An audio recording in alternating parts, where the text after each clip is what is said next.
I'm already beeping. Sorry. I'm done. Is this the correct one? Did it say Pikeville at the top? If not, we'll go through it real quick. It's got some of the same slides. It's fine. Sure. I've been on the road this week quite a bit to Washington and back to Louisville, back to Frankfort, and now back in Pikeville. So I'm happy to be here today, and my voice is a little bit bad, so just bear with me. And hopefully I won't have a coughing spell where I have to leave. So one of the things that we're talking about today is how healthcare and education meet the road. And we need lots of providers to be able to help us in academic and in healthcare meet those roads together. But we also have to have community members that are responsible for their health, that start to look at the bigger picture. So let's see how this works here. So today I'm going to talk about the Center of Excellence in Rural Health, and actually the title of the presentation today is Excellence in Action. You can have a lot of programs, but I actually work at a center where all of our employees absolutely believe in improving the health of rural Kentuckians. And we do that through education, research, service, and community engagement. Everything you do has to involve the community in order to have community buy-in. You want to hear from them. You want to listen to what their needs and what their goals and expectations are. We are located in the campus here. You'll see the ARH Hospital in the center. So what we have there is our academic programs, and I'll talk about them in just a little bit. We also host the North Fork Valley Clinic. We also are the federally designated Office of Rural Health. There is an office in every state, and it is rural health. Only Kentucky and Georgia have their offices located in rural. The rest of them are located in the urban areas across our nation. So we were very pleased to get that. And then Kentucky Home Place, which really works with the community to improve their health. In East Kentucky Family Residency is where we bring our doctors to do their family practice residency in a rural area with the hopes that they'll stay in the rural area. And 80% of them do that graduate from the center. Medical laboratory science, physical therapy, and social work. We need a lot more social workers in our state. There is a shortage in that area as well. There's also a nursing shortage when we talk about how we add to the field. And these are just maps that show where our graduates are and where they reach out across the state. The center does serve the state. I want to make that clear here that you can access the center from anywhere across the state for help. It doesn't just have to be Eastern Kentucky. So those are just maps showing where our residents are with the goal of working in rural. In the clinic, we do what's called family practice, where we have a psychiatrist, women's care, where we have dental, and our dental unit goes to the schools out in the community, and we use the theme of Winnie the Pooh. Sometimes you have to go see them instead of them coming to see you. Pharmacy there, where they can get reduced costs in the pharmacy, and laboratory services. What we try to do there is to have total care for folks under one roof. And it also sets up a great academic place for folks to work, because we talk about interprofessional teams where you have a doctor, a nurse, a social worker, a community health worker. You might have someone that needs psychiatric services. They may need dental work at the same time. So we can look at the person as a whole. And the goal of the mobile unit, when you look at East Kentucky, and even when you travel around the world, they say you have the worst dental caries in the nation. Well, we might have, but we're doing something about it.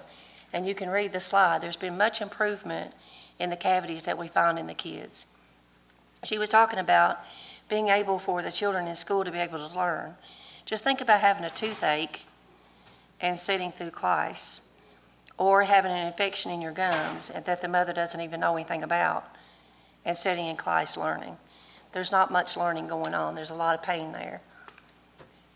With the state office, we reach out to educate the hospitals, the clinics, to do technical assistance with them as they're learning about meaningful use, as they're learning about electronic medical records, all the goals and objectives that are set down by CMS, that are set down by Medicaid and everyone else. And I'll tell you, this last trip in Washington, this last week, there's a change coming about, I think, that I've wanted to see happen for the last 20 years. everybody is talking about the social determinants of health. And if we can't take care of those barriers, we cannot improve the health of our nation. So I was very impressed by that. We do have the Bridge magazine, and Rose was very getting that thing off the ground and getting it out. Let us know if you have ideas that you want to talk about across the state. Looking at models that might be working in one part of the state, it may work in the other part of the state, and be able to move that project forward. Kentucky Home Place has served a lot of people across the state. And what I want to say here is that individuals can receive training with disease management, where they are responsible of learning about their care, knowing about foot care, knowing about eye care, knowing about how to keep their hemoglobin A1C down, the proper food to eat, and then when they finish their classes, they can go out and help others in their families to do better. So we are tracking that.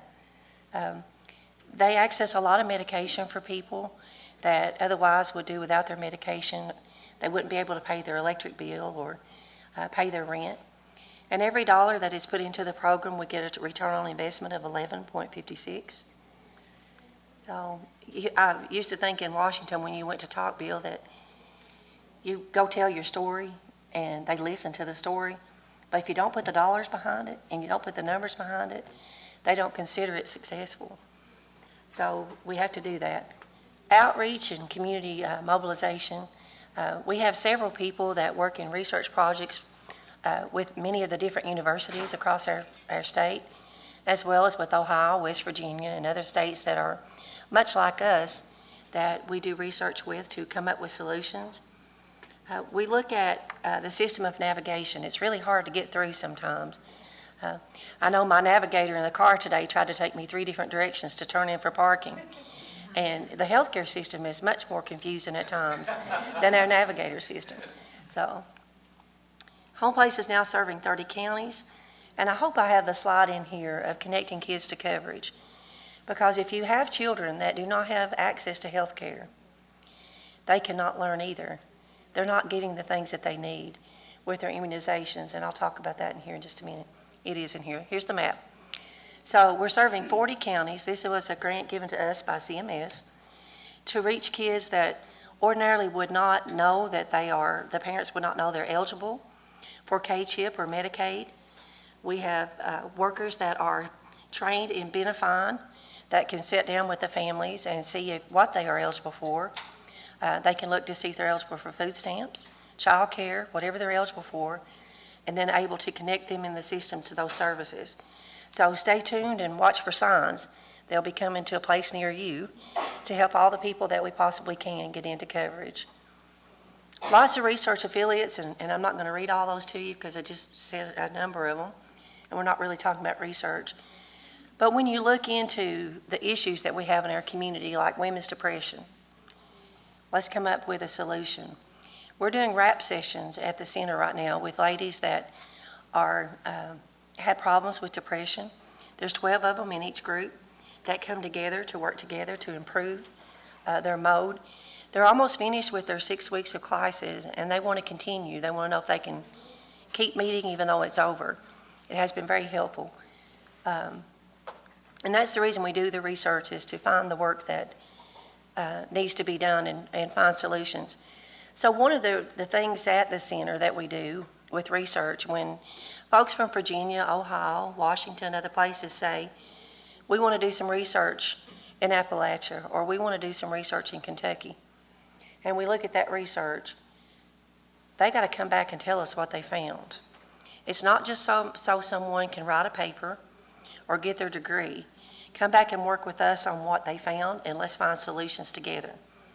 I know that you all have had this said to you many times, but how many times has someone walked into your room and said, I'm here to save you? I'm not from here.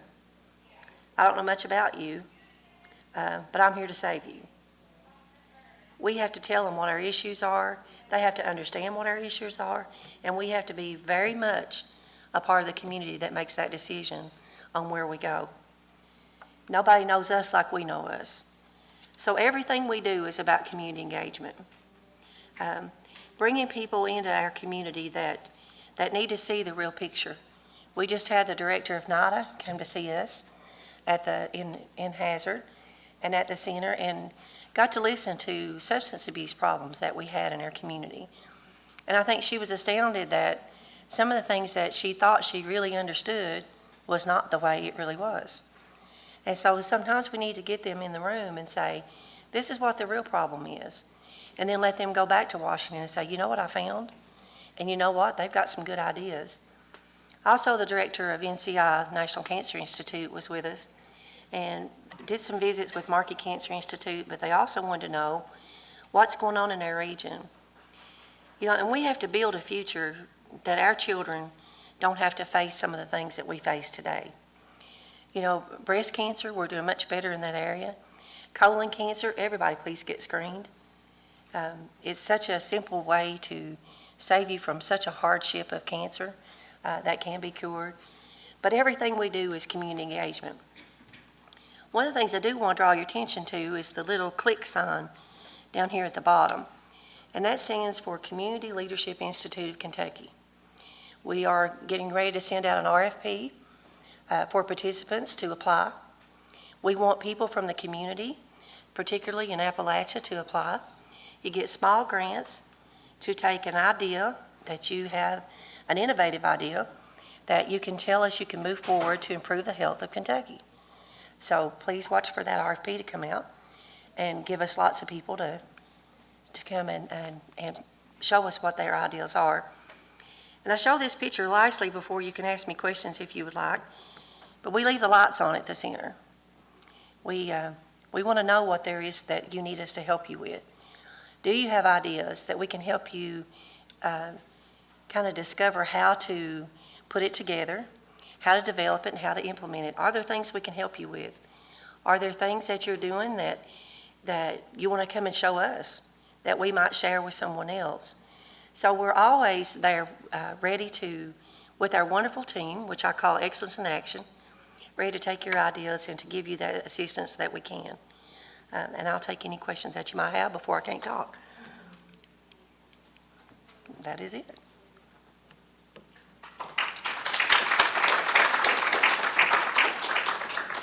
Any questions? Just a statement. Sandy tried to get me to say how many years she'd been there. She's trying to get me fired.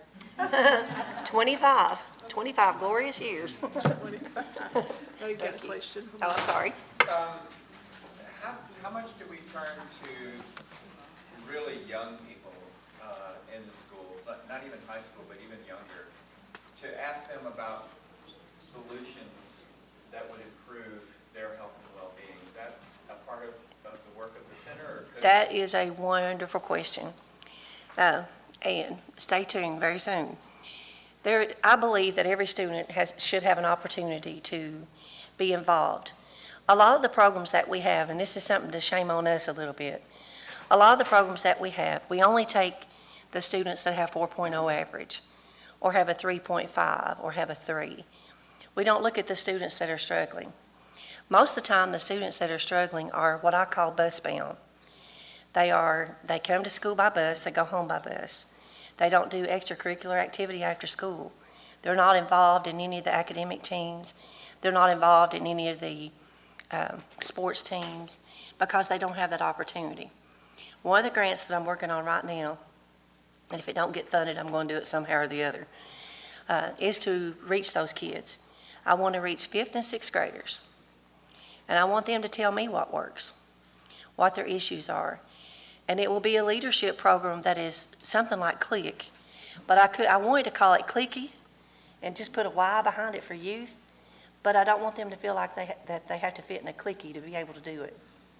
So we're working on the name right now, the acronym. But I want to hear from 5th and 6th graders. I want them to tell me what works and what doesn't work. I want them to tell me how they measure their well-being. And we have a national survey that is being done in other countries, as well as some states here in the U.S., and we're getting ready to implement that survey. So first the kids can tell us what it's like, and then we can look at solutions. So I'll be hollering at you. You were talking about wanting to work with mid-range learners. Right. Do you work with programs like Talent Search? Not at this point.